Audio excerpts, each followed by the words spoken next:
Chapter 2. The Mood of Grievance. Perfect Love, Imperfect Relationships by author John Welwood. Audiobook narrated by Dee. Who is it that's unhappy?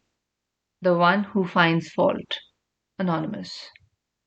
The most destructive element in human relationships is the urge to make other people bad or wrong, and then judge, reject, or punish them for that.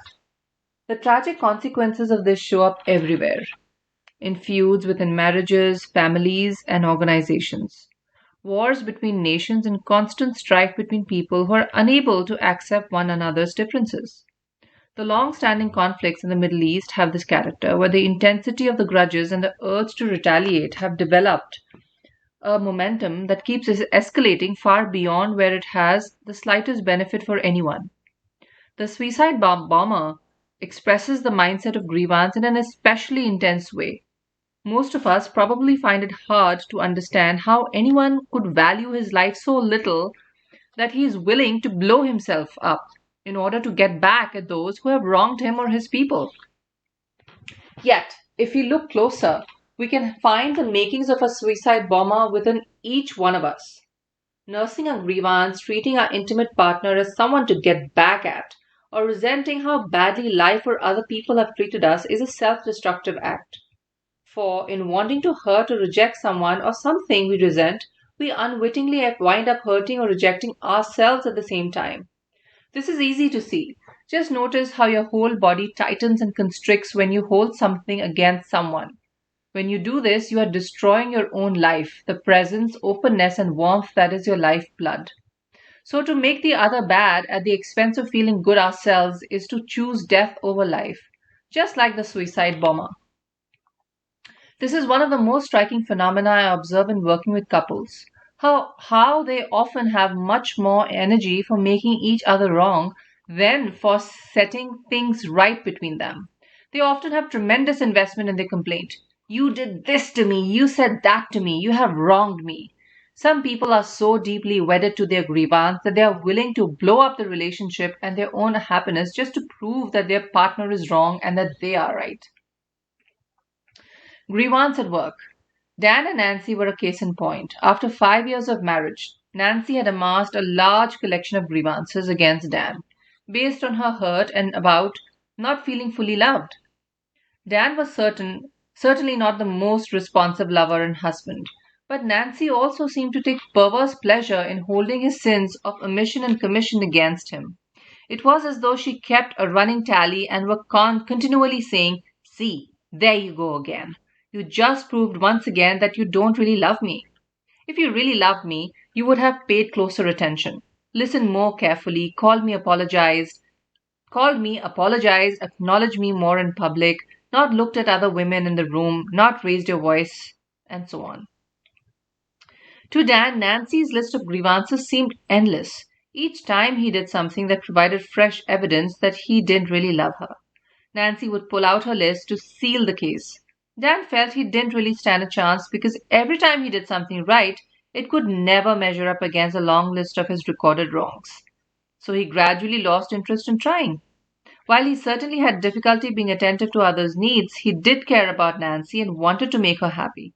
But out of frustration about never being able to do enough for her, he had hardened into the position that she was simply impossible. When this couple first came in, they were like two prose-cutting attorneys trying to prove just how wrong the other was. Nancy was firm in her righteous grievance, while Dan was steadfast in his complaint that Nancy would never be happy with him, no matter how hard he tried. Since most of their relational energy went into the battle between their two grievance positions, there was little energy left over for trying to move in a new direction. This kind of standoff is common in marriage and long-term relationships. Some would argue that this kind of adversarial bitterness shows that human beings are basically aggressive, or that war is more fundamental than love in human relations. But I see it the other way around. Just as clenched fist is possible only because of the open hand that precedes it, so war and aggression are not primary, but a shutting down of a more fundamental openness. They are what we do when we feel wounded or insecure, that is, cut off from love. Similarly, just as the sky can hold clouds, but clouds cannot hold the vast expanse of the sky, so love is greater than hatred because it can embrace hatred while hatred cannot embrace love. While love can exist free of hatred, hatred exists only because of love as a painful symptom of our disconnection from it.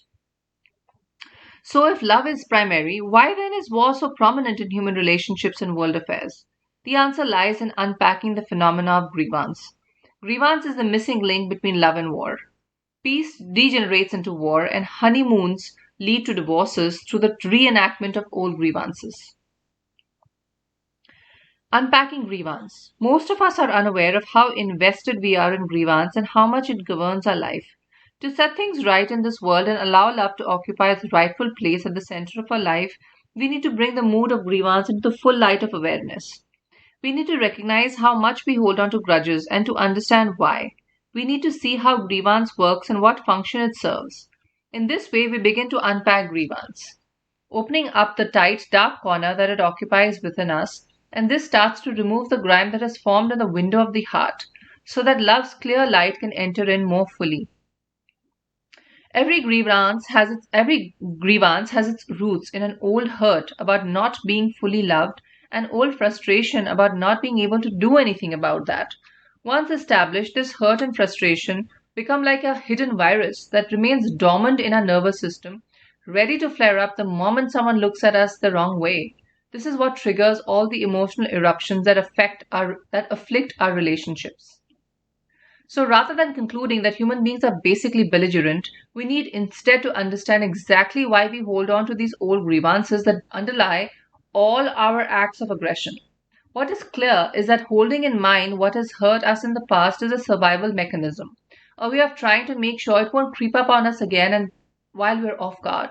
The mind holding on to grievance is like a full-time sentry guard whose job is to remain on the lookout for emotional threats from other people. Simply put, we don't want to be wounded again like we were before once long ago.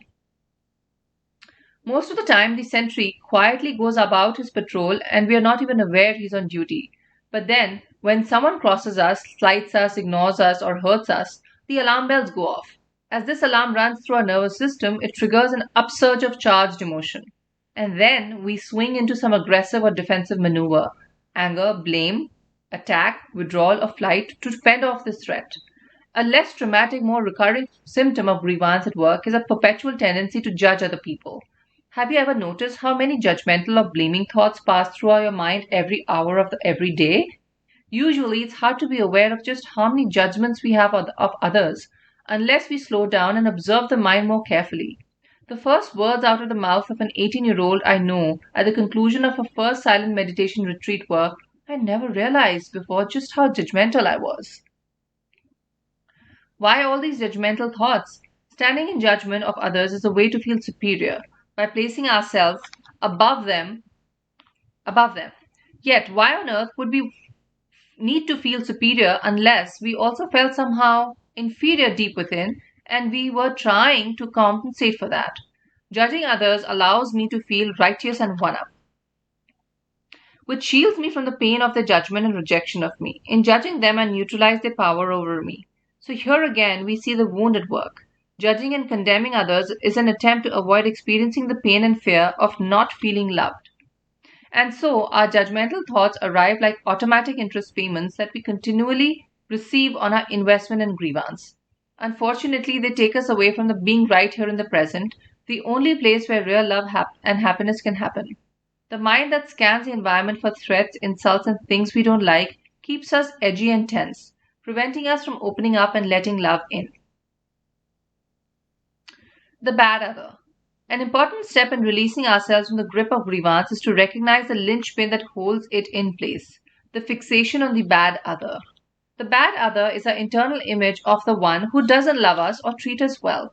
It can be seen operating in a tendency to be on the lookout for wrongs directed at us.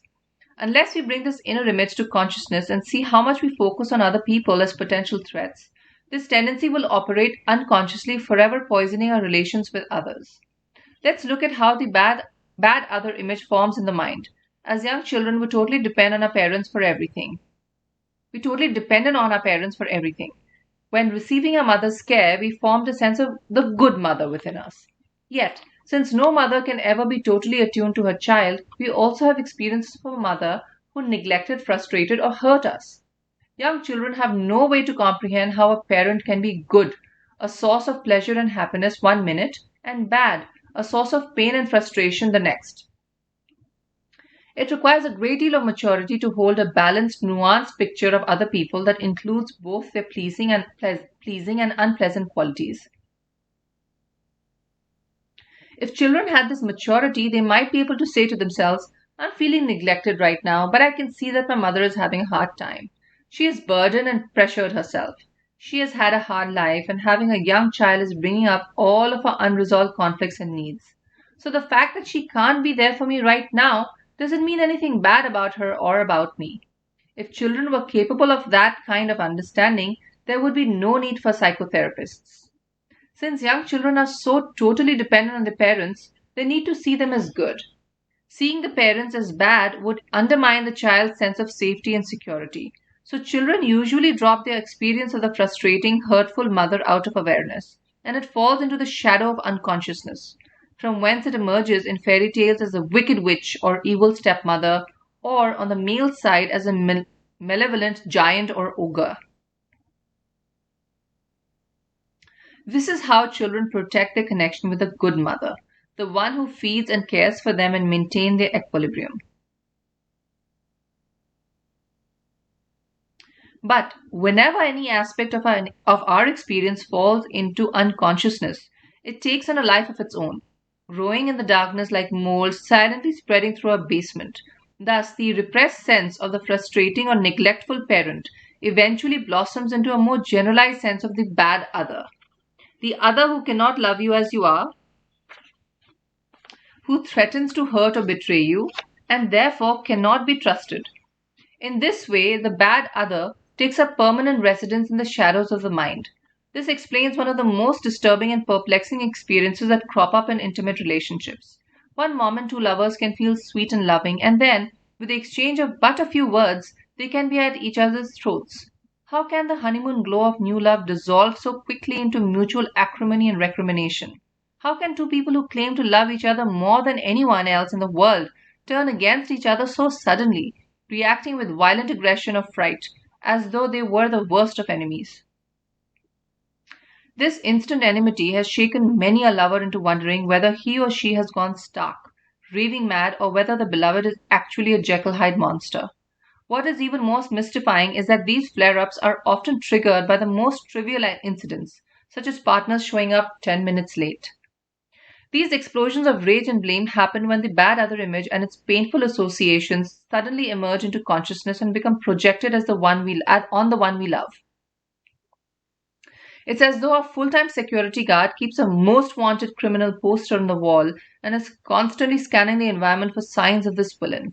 So whenever our partner acts, speaks, or treats us in a way that even slightly fits this profile, it triggers a deeply submerged sense of alarm, and we shift into fighting for all we are worth. Suddenly, we see those we care about as the living embodiment of everyone who has ever hurt us or rejected us. I knew I should have never trusted you. You're just like all the rest. I'll show you that you can't treat me like this. And even worse, as we retaliate with blame or aggression, this sets off our partner's alarms. He or she then reacts to us in turn with defensiveness or aggression, which further justifies a bad weather story, and the conflict escalates from there. A woman who has had a stressful day at work and that evening happens to be the time her lover chooses to reach out to her in a highly intimate way. When she doesn't respond in the way he had hoped, he sees her as an embodiment of all the unresponsive people in his life, starting with his mother, who were too caught up in their own world to show interest in him. So he suddenly goes cold and says something nasty. He hasn't become so swept up in reactive emotion that he doesn't realize he's not even seeing his partner. Instead, he's projecting an image of the bad other onto her based on his old wound. In truth, she may care deeply about him and their potential for greater intimacy, but he can't see that right now because his ancient bad other picture is occupying the screen of his awareness. Road rage is another common instance of how old grievances against the bad other can spring to life full blown at a moment's notice. Why else would perfectly nice people suddenly turn into monsters behind the wheel? The faceless driver who cuts in front of you represents everyone who hasn't treated you with caring or kindness. And as you lean on the horn or yell obscenities, you want to let this person know you're not going to take it anymore. A therapist I know told a funny story about driving to work and taking a parking space that another driver coming from the other direction had been eyeing. The other driver started honking his horn and then leaned out the window to make an obscene gesture when he suddenly saw that the person he was yelling at was his therapist. Needless to say, they had an interesting session that afternoon. Modern warfare, like road rage, is another vehicle for enacting ancient grievances about feeling mistreated. Especially when war is waged with technology with little person to person contact, it becomes very easy to project the uh, bad other onto an enemy people have that have no face. In demonizing the enemy, war draws popular support from the grievance mentality smoldering in the populace at large. What underlies all the war rhetoric is I don't feel important, I don't feel properly recognized, honored, or respected. I haven't been given my due. I'm angry about that and I'm going to show those bastards. They can't push me around. In belligerence against other nations, a people may use bombs and missiles to compensate for a deep sense of powerlessness, helplessness, and frustration that, if we trace it all the way back, is rooted in the wound of the heart. In personal relationships, subconscious bad other images cause people to overemphasize and overreact to the ways their partner is not attuned to them, while minimizing or overlooking the ways the other does love or care for them. Often there is one aggrieved partner who tends to complain while the brow-beaten partner tends to withdraw to ward off the onslaught. This was what was happening with Dan and Nancy. After years of defending himself against Nancy's complaint that he didn't love her, Dan learned through our work together to show up and be more attentive and present with her. I've witnessed with this countless times. The withdrawn partner finally coming forward to meet the aggrieved partner in a beautiful fresh moment that I often find quite moving. I sit there feeling, wow, that's so great. He or she finally took the risk and showed up. But then, to my dismay, the aggrieved partner hardly seems to notice. Once, when Dan made himself emotionally available to Nancy, she held firmly to her grievance. I don't trust this. I can't imagine it will last when we leave your office. While her concern was understandable, she was also bringing it up in a way that kept Dan at bay, thereby justifying her complaint. This is what is tragic about the mood of grievance. It shuts down the channel through which love can enter into us, cutting us off from its healing and regenerative power. In one way or another, many of us suffer from the same problem as Nancy. I don't feel loved. Eventually hardens into I don't trust love enough to let it in. Opening to love feels too threatening and we don't believe it's safe to do so. The final step in sealing ourselves into this box is to cover up our emotional vulnerability with blame or condemnation. You don't really love me, you don't know how to love. Thus, the mood of grievance is totally self defeating, not only shutting us down to love, but also driving others who are the target of a complaint away. In treating Dan as the bad other who couldn't be there for her, Nancy triggered his own inner freak out about being unworthy and unlovable. This brought up shame and self blame, making it harder for him to be open to her. In that contracted condition, he also had little to give, and the less he could give, the more Nancy felt justified in her grievance. Meanwhile, his bad other projection on Nancy that she was impossible made it harder for her to soften as well. This is how grievances invariably become self fulfilling prophecies. One American psychiatrist, Vamik Volkan, has studied how this mindset operates in certain ethnic groups and nations that define themselves in terms of a victim identity, based on based on historic wrongs and oppressions. Vulcan uses the term chosen trauma to describe this phenomenon. Looking at the world through the lens of their chosen trauma, such groups are continually on the lookout for dangers and threats from some other ethnic group. This makes them act in defensive and aggressive ways that generate fear and animosity in the other group, which then reacts in hostile ways, thereby confirming the first group's view of the world as unfriendly. In a similar way, we all harbor our own chosen trauma about not getting enough love. And a story about the bad other who has wronged and deprived us generates fear, suspicion, resentment, distrust, or aggression that invariably or inevitably pushes others away and undermines our relationships, thereby reconfirming the old belief that we are not loved or lovable. Thus, we keep reenacting the child's original love trauma by continually generating fresh evidence that the world is indeed a loveless place. Grievance run amok. One of the most insidious things about grievance is that it takes on a life of its own and poisons everything, cutting us off from the joy and beauty of life. What started out as a hurt feeling turns into a generalized grudge against the world. My mother provided me with an up close study in how grievance becomes generalized into a whole way of being. Although she had a big heart and was basically very kind and generous, she had a very hard childhood. And as she grew older, she began to dwell in grievance as a way of life.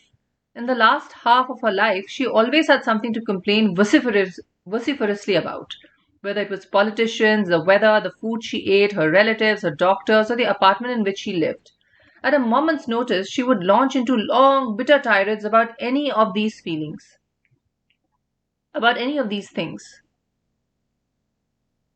At these times, there was no reasoning with her, and she would brush aside any of my attempts to provide more balanced, less negative view of things.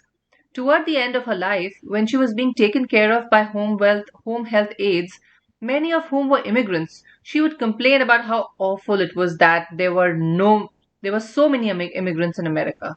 Yet, whenever one of them showed up to help, she was actually quite sweet and kind to them. There was one Jamaican woman whom my mother was particularly fond of and grateful toward. I saw that in the moment of relating to someone personally, her heart could be present in a direct, pure way, even though at other times she might include these same people in her tirades against the bad other. Grievance had become so woven into her identity and psyche that it had taken on a life of its own, remaining split off from her awareness and even from her actual behavior. And observing my mother as well as the tendencies I inherited from her, I saw how grievance can take a life of its own. It doesn't matter whom the grudge is directed toward because the target can change with the circumstances. It becomes a movable grievance. A few years before my mother formed her grievance against immigrants, she had one against gays and lesbians, and people on welfare before that, and men with long hair before that. As grievance generalizes, it finally becomes a complaint about the way things are and the injustice of it all, which winds up isolating us from life altogether. The investment in grievance. Given that grievance exacts such a heavy toll, what makes it so compelling and hard to let go of?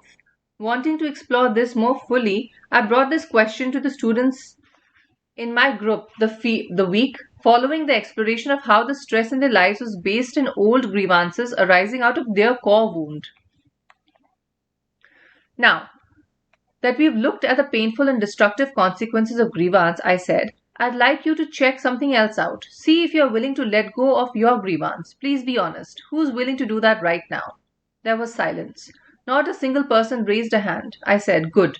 Thank you for your honesty. Before we can find a way to let our grievances go, it's essential to acknowledge how attached we are to them.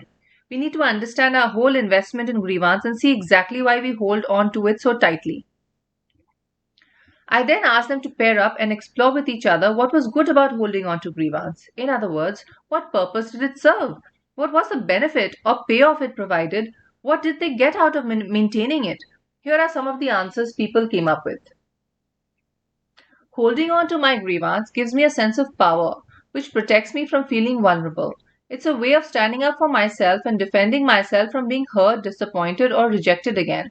It keeps me vigilant against recurrences of harm. Holding on to a grudge lets me feel right and righteous. It's as if I have my own private jihad. Giving it up would be a way of letting the people who hurt me off the hook and letting them walk all over me. Grievances bolster a familiar sense of me. I know myself in this place. It gives me a sense of identity. Even though it doesn't actually feel good, I'd rather live with this familiar discomfort than let the grievance go and feel the discomfort of stepping into the unknown. Letting it go would undermine my whole identity. It's a way of saying poor me and feeling sorry for myself. so it becomes a way of trying to get some sympathy. It's a cry for help. Holding on to a grievance is a way of taking care of myself, of soothing myself by shifting my attention away from the wound. In this sense, it's self-affirming.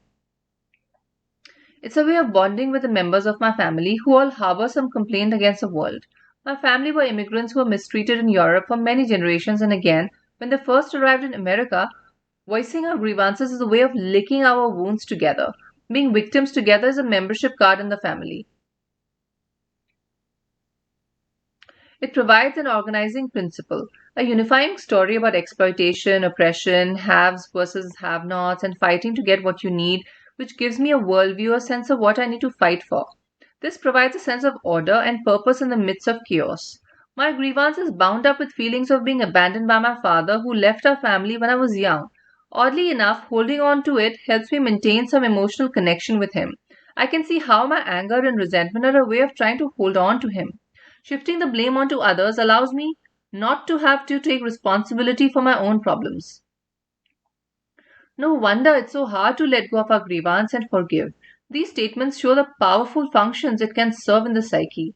If we have a grievance ready at hand, it can protect us from feeling vulnerable. We can avoid putting ourselves in situations like the ones that originally hurt us. Hardening around grievance gives us a certain righteous strength. I'll show you that you can't mess with me. I'll show you I'm someone to be reckoned with. It seems to provide a place to stand. Furthermore, a way of making others bad or wrong, grievance is also a way of trying to feel better about ourselves. That was why my mother indulged in complaining about people whom she actually liked in person. Complaining about the bad other let her feel righteous and thus good about herself. Criticizing others' faults was a way she could access some power to compensate for how small and helpless she felt inside. It gave her a sense of being somebody in a world where she felt totally at sea. All of this sheds light on why it is often hard to let ourselves receive love even when it's available. To let love in requires us to melt, to dissolve our hardened defenses and let down our guard. Receiving love is more threatening than giving it because receptivity requires opening, which feels vulnerable. So even though we may cry out for love, as Nancy did with Dan, when love is actually available, we often sabotage the relationship, shut down in fear, or provoke a conflict that will justify our grievance. Then we can feel safe again, righteously justifying our shutdown as a way to protect ourselves from the bad other.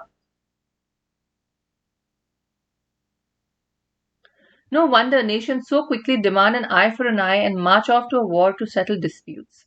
If we as individuals are not ready to give up our personal grievances, how can we condemn our leaders for waging war, since we nurture the same seeds of violence within ourselves?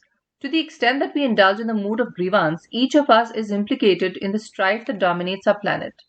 This is why Jesus' injunction to turn the other cheek is such an important teaching. It strikes at the heart of the grievance mentality, which is the core of the defensive ego, around which our sense of identity and security is built.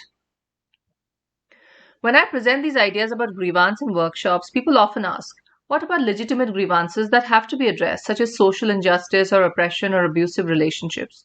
Certainly, there are legitimate wrongs and injustices that require attention and action. However, if we come from the mood of grievance, insisting on a virtue while condemning the badness of those who wrong us, we are unlikely to address these concerns in a constructive way that leads to true peace and justice. The Dalai Lama, for example, has as much to be aggrieved about as anyone in the world. As the exiled leader of Tibet, which was brutally invaded and occupied by China in the 1950s, he has witnessed the desecration and destruction of all that he held most dear: his people, his culture, his free practice of his religion, and the land and wildlife of Tibet. The Chinese occupation has been responsible for the torture and murder of up to 2 million Tibetans, and this living Holocaust continues to this day. The Dalai Lama has worked tirelessly to redress the situation, but he has made a choice not to live in a mindset of grievance, bitterness, or resentment. Far from it, he lives and breathes joy and directs compassion toward the Chinese invaders out of concern for the great harm they are doing themselves by acting so hatefully. He knows that the mood of grievance confers no benefit whatsoever for himself or for anyone else, and he makes an all-important distinction. He recognizes evil actions without regarding the people who perform them as intrinsically bad. He understands that people are usually unconscious and therefore helpless in the face of the karmic forces that propel their hurtful behavior. His understanding accords with that of Jesus' words on the cross: Father, forgive them, for they know not what they do.